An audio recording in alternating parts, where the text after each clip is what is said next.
Wave 110CX mga idol na walang po ng kuryente. Kanina pa nila kinikickstart, ayaw lumabas ng kuryente. So ano nga ba yung CDI na magandang pamalit dito? Kasi dito itinuro yung problema sa CDI, hindi na naglabas ng kuryente. So ano nga ba yung maganda dito? Lipan 110 o Fang Wave 125 na CDI kasi battery operated na po ito. Alright, so alamin natin yan sa video na ito. Tara.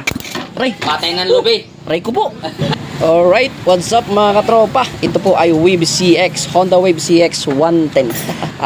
Kanina pa nila pinapa-start, kinikickstart, wala talagang kuryenteng lumalabas, no? So nung dinala ito ay umaandar siya, no? Umaandar siya na palyado, pumupugak-pugak, parang ganito. Brrrung dug dug dug dug dug dug dug. Brrrung dug dug dug dug dug.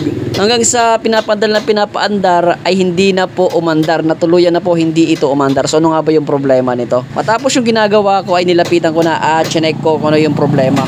Pag nakaka-counter kayo ng ganitong klaseng sitwasyon, check nyo po lagi yung supply ng kanyang CDI, yung positive po ng CDI. No? Check nyo po doon sa CDI, yan. So, chinek ko po yung kanyang positive, meron po positive supply.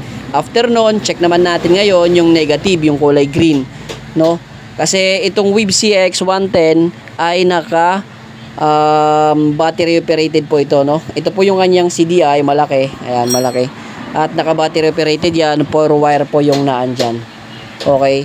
So, pag meron pong supply yung positive at saka meron po naman pong supply yung negative, ang sunod natin i-check dyan, yung kanyang linya naman papunta sa ignition coil, mga idol. So, batay dito sa ginagawa natin na pag-check, ay na-check natin dito na goods po yung supply ng positive at goods po yung supply ng negative, no? So, ngayon naman mga idol, i-check natin yung itong black na may guhit na yellow. Ito yung papasok dito sa ignition coil. Ito po yun. Ito yung galing na CDI. Kickstart natin kung mag-spark. So yun, no, wala talaga, walang lumalabas na kuryente dito sa part na ito ng ating ignition coil, no, sa wire na papasok sa ignition coil. So ngayon i-check natin, baka kasi yung linya galing CDI naman papunta dito sa kanyang ignition coil ay baka may sira. I-clip lang natin yan dyan kasi ground po yan, may ground po yan.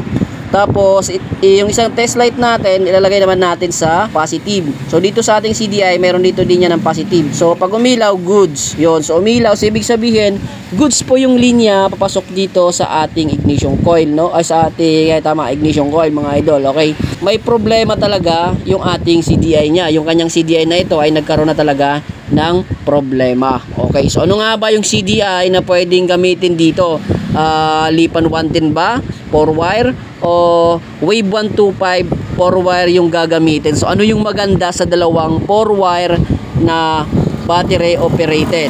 Alright, pwede po ay gumamit dito ng CDI ng Lipan 110, pero yung gagamitin ko dito pag Honda, pag ganito klaseng Honda, mas maganda gamitin natin dito ay Lipan Wave 125 na CDI, no? Okay, so sa Lipan 110 ang pinagkaiba nila ay sa Lipan 110 nandito po yung positive, tapos dito po yung negative.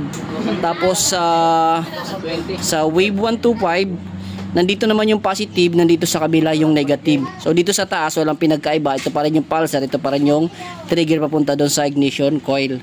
Okay, so dito lang nagkakabaliktad. Okay, so sa Lipan ito yung positive, ito yung negative. Sa Wave ito yung positive, ito yung negative.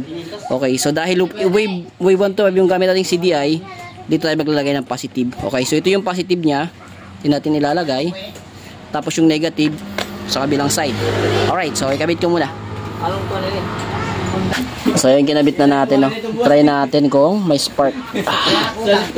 Mag-spark.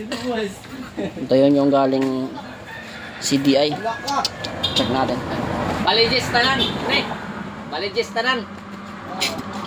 Ako kuhaan ko. Wow.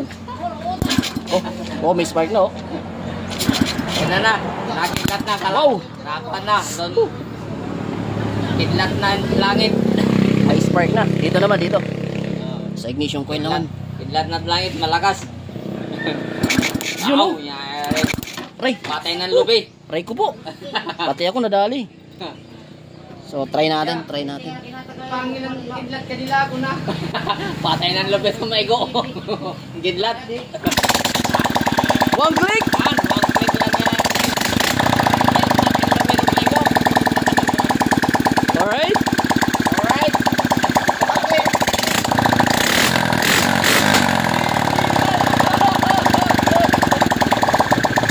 yung mas magandang gamitin na pamalit sa stock na CD ay Wave 125. Huwag ka ngayong gamit ng Lipan 125. Sasablay yun, promise. So sa Wave 125, hindi ka sablay yun. Okay yun. Laliwan ato para ato kadakla.